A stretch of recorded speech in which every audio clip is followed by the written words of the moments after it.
దాన్ని ఏదో తెలంగాణ ఉద్యమం కొరకు పాడినంత మాత్రాన ఇలా నిజంగా కూడా బాధ అనిపించేది ఏంటంటే తెలంగాణలో బతుకమ్మకున్న విశిష్టతను వీళ్ళు మంటగలిపినారు వాళ్ళు. ఏదైతే బతుకమ్మను ఒక దైవంగా పూజించి పండుగ చేస్తారో డిస్కో డ్యాన్సులు చేసింది కదా. బతుకమ్మ పాటలను ఎంత వినసొంపుగా పాడి ఇలా గౌరీమాతను కొలుస్తూ శివుణ్ణి కొలుస్తూ ఇవాళ ఉండే పాటలన్నింటి కూడా డిస్కో పాటల కిందకి మార్చారు. ప్రకృతిని కొలుస్తూ ఉండే పాటలు, పువ్వులను కొలిసే పాటలు, ఒక్కేసి పువ్వేసి తంగేడు రెండేసి పువ్వేసి అనే పాటలు ఏవైతే ఉన్నాయో, చితుకు చితుకు బతుకమ్మ శివుని ఇంట వచ్చినమ్మ బతుకమ్మ అనే పాటలు ఇవన్నీ కూడా మార్చేసిండ్రు. మార్చేసి ఇలా బతుకమ్మలు ఎక్కడ చూసినా కానీ ఇలా బతుకమ్మ ఆడేది సాయంత్రం పూట, పార్వతమ్మను కొలిచేది సాయంత్రం పూట, ఇవన్నీ కూడా మధ్యాహ్నం పూట ఆడోళ్ళు మగోళ్ళు డిస్కో డ్యాన్సులు చేసుకుంటూ ఆడుతుంది. ఇలా బతుకమ్మకు కవితకు బతుకమ్మ రూపాన తెలంగాణ ఉద్యమం కవితమ్మ కొంతమేర దానికి తగిన ప్రాతినిధ్యం కల్పించడానికి ఆమె చేసి ఉండొచ్చు. కానీ తెలంగాణలో ఉన్న బతుకమ్మను ఆడబిడ్డల బతుకమ్మను కవితకు అంటగట్టడం అనేది అది మన దౌర్భాగ్యానికి నిదర్శనం అవుతుంది తప్ప ఇవాళ బతుకమ్మ పండుగను ప్రభుత్వం తెలంగాణ ప్రజల యొక్క ఆత్మ గౌరవం ప్రతీకగా ఇలా సంబరాలు చేయడం అనేది ఇలా మనం అందరం కూడా హర్షించదగ్గ విషయం. ఈ పండుగను జాతీయ పండుగ గుర్తింపజేయాలి. ఇది ప్రకృతి పండుగ, ఇలా పార్వతమ్మ పండుగ, తెలంగాణ ఆడపడుతుల పండుగ, దాన్ని గౌరవించే పండుగ చూడాలి తప్ప ఇక తెలంగాణ బతుకమ్మను కవితమ్మ కంటగట్టి ఇలా చేయడం అనేది తెలంగాణలో కవితమ్మ కూడా మన ఆడబిడ్డ, అంతవరకు గ్యారంటీ. ఆమె తెలంగాణ ఆడబిడ్డగా ఆమెను మనం గౌరవిద్దాం. కానీ బతుకమ్మను కవితమ్మ కంటగట్టడం అనేది అది మన దౌర్భాగ్యానికి నిదర్శనం అవుతుంది తప్ప ఇలా తెలంగాణ సంస్కృతి సాంప్రదాయాలను మంటగలిపినట్టయితే తప్ప అది అంత గొప్ప విషయం కాదని అంటున్నా. బతుకమ్మ అనేది మన బతుకుకు అమ్మ, అది దాన్ని మనం కాపాడుకుందాం. దాన్ని మన సంస్కృతి సాంప్రదాయాలను భావి తరాలకు అందించే మాదిరిగా ప్రభుత్వం దాన్ని ప్రోత్సహించాలని చెప్పి కోరుకుందాం తప్ప అది లేదు. మొన్న ఆవిడ వెళ్ళింది చింతమడకకి వెళ్ళింది. ఇలా నేను ఒకటే మాట చెప్తున్నాను, ఇంతకుముందు మేము అడుగుతూ జనతా గ్యారేజ్ అన్నారు. వాళ్ళ గ్యారేజ్లో ఉన్న కుటుంబ గ్యారేజ్లో ఉన్న సమస్యలను ముందుగా వాళ్ళు పరిష్కరించుకొని చెప్పండి. వాళ్ళ నిన్న మొన్నటిదాకా కవితమ్మకు ఎక్కడ నోరు పెగలలే. అధికారం ఉన్న రోజులు వాళ్ళ బావ దోసుకున్నా సప్పుడు చేయాలి, వాళ్ళ తమ్ముడు సంతోషరావు దోసుకున్నా సప్పుడు చేయాలి, వాళ్ళ అన్న కేటీఆర్ దోసుకున్నా సప్పుడు చేయాలి, వాళ్ళ కుటుంబ సభ్యులు ఎవరు దోసుకున్నా సప్పుడు చేయాలి. కానీ ఎప్పుడైతే ఆవిడ పార్టీ నుంచి బయటకు వస్తున్న తరుణంలో ఆ పార్టీలో ఆవిడకి జరుగుతున్న నిరాదరణకు ఎప్పుడైతే ఆమె గురైందో అప్పుడు ఇవన్నీ కూడా చెప్పడం జరిగింది వాళ్ళ. కానీ ఏది ఏమైనప్పుడు కూడా కేటీఆర్ గారికి కానీ కేసీఆర్ గారికి కానీ నేను ఒకటే విజ్ఞప్తి చేస్తున్నాను, తెలంగాణ ప్రజల ఆత్మ గౌరవంతో ఎప్పుడు కూడా చెలగాట మాడుకోండి. తెలంగాణ ప్రజలకు ఉన్నంతవరకే ఓపిక ఉంటుంది. ఆ తెలంగాణ ప్రజల కోపాన్ని మీరు డిసెంబర్ 23వ సంవత్సరంలో మీరు చవి చూసినారు.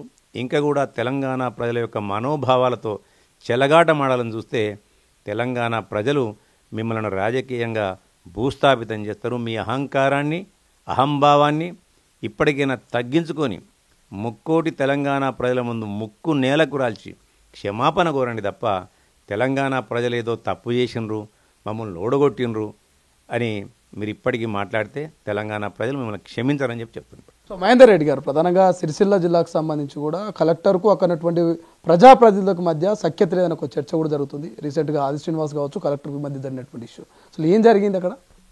ఇప్పుడు మొన్న ఏదైతే తెలంగాణ ప్రజాపాలన దినోత్సవం సెప్టెంబర్ 17 నాడు తెలంగాణ గవర్నమెంట్ నిర్ణయించి అంతటా కూడా జెండా ఆవిష్కరించి అందులో తెలంగాణలో జరిగిన అభివృద్ధిని వాటన్నిటిని కూడా చెప్పాలని చెప్పి ఏదైతే నిర్ణయిస్తూ తెలంగాణ ప్రభుత్వం గౌరవ విప్ ఆది శ్రీనివాస్ గారిని, వేములవాడ శాసనసభ్యులు గారిని రాజన్న సిరిసిల్ల జిల్లా గెస్ట్గా వాళ్ళు నిర్ణయించడం జరిగింది. వాళ్ళ అయితే ప్రోటోకాల్ ప్రకారం అక్కడ ఉన్న జిల్లా మేజిస్ట్రేట్ అంటే కలెక్టర్ గారు వారికి ప్రోటోకాల్ ఏర్పాటు చేసిన బాధ్యత వారిపైన ఉంటుంది. 33 జిల్లాల్లో, తెలంగాణలోని 33 జిల్లాల్లో అందరి కలెక్టర్లు కూడా విప్ అంటే ద స్టేట్ గెస్ట్ను గౌరవిస్తూ ప్రోటోకాల్ను వాళ్ళు ఫాలో అవుతూ ఏదైతే స్టేట్ గవర్నమెంట్ ఇచ్చిన ఆదేశాలను తూచా తప్పగా అమలు చేసిన బాధ్యత కూడా వాళ్ళపైన ఉంటుంది. మరి అందులో భాగంగానే ఇన్విటేషన్ ప్రింటింగ్ కానివ్వండి, అక్కడున్న స్థానిక ప్రజాప్రతినిధులకు చెప్పడం కానివ్వండి, స్టాఫ్ చెప్పడం కానివ్వండి, గౌరవ వందనాన్ని స్వీకరించే దిశగా వారిని తోడుకొని పోవడం కానివ్వండి, ఇవన్నీ కూడా నాకు తెలిసిన మేర, నేను విన్న మేర వారికి ఉండే విధులు ఇవన్నీ, జిల్లా కలెక్టర్ గారికి ఉండే విధులు ఇవన్నీ.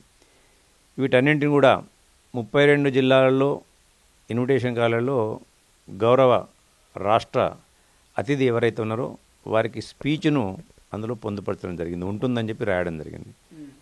కానీ రాజన్న సిరిసిల్ల జిల్లా ఇన్విటేషన్లో ఏదైతే ఉందో, కలెక్టర్ గారు పొందించిన ఇన్విటేషన్లో అక్కడ స్పీచ్ గురించి అక్కడెక్కడ కూడా లేదు, నోట్ ఎక్కడ లేదు.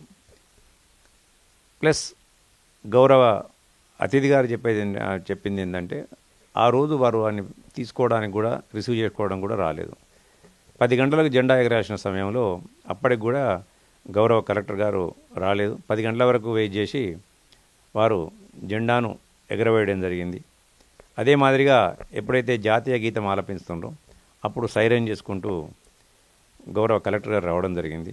ఇవన్నీ కూడా ఒక రాష్ట్ర అతిథిని అగౌరవపరచడం, రెండవది జాతీయ గీతాన్ని కూడా అగౌరవపరిచినట్టుగా వస్తుంది. కాబట్టి వీటిపైన గౌరవ వేములవాడ శాసనసభ్యులు, ప్రభుత్వ విప్పు ఆది శ్రీనివాస్ గారు ప్రభుత్వానికి లిఖితపూర్వకంగా ఈ వివరాలను కూడా తెలియజేయడం జరిగింది.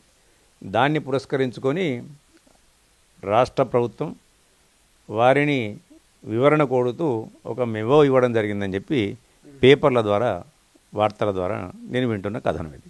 అక్కడ జరిగిన కథనం అది. కాబట్టి ఒక రాష్ట్ర ప్రభుత్వ అతిథిగా ఒక జిల్లాకు ఒక గౌరవ శాసనసభ్యుని పంపినప్పుడు ప్రోటోకాల్ ప్రకారం నడుచుకోవాల్సిన బాధ్యత ఆ జిల్లా అధికారికి ఉంటుంది.